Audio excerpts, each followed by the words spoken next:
આજે તો નવી ખુરશી મંગાવી પડી, ભાઈબંધના તો હીરા ખોવાઈ ગયા। જય દ્વારકાધીશ બધાને સવારમાં લઈ આવો દૂધની ઠેલી અને પૂગી ગયા મારુતિ ચોક। ઓફિસે આવ્યા હતા રોજની જેમ મશીનના સકડા ફરતા હતા। साला ये दुख का खत्म नहीं होता बे। કરી નાખ્યું મશીનનું સ્પોટ વર્ટિકલ, નવી વર્ટિકલની પ્રિન્ટ લગાડીને વર્ટિકલ લઈ લીધું।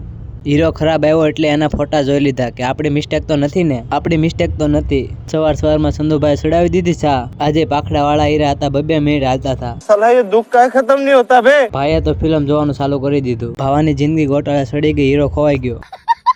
પડી જો લંચ ને નીકળી ગયા જમવા। ભાઈ બંને તો નવી ખુરશી મંગાવી લીધી। આજે તો સંધુભાઈ નો પણ હીરો ખોવાઈ ગયો। 5 વાગી જાય ત્યાં નીચે દઈને 50-100 રૂપિયાનો સાંડલો કરી આવ્યા।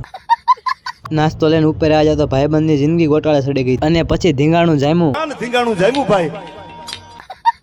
જો હીરા ખોવાણ હતા તોય ભાઈબંધે 500 હીરા કાઢી નાખ્યા। એનો પગાર હતો ખાલી મહિનાનો 75 કરોડ। પડી ગઈ રજાના નીકળી જા ઘર બાજુ। આવા જ વિડીયો જોવા માટે ફોલો અથવા સબસ્ક્રાઇબ કરવાનું ના ભૂલતા।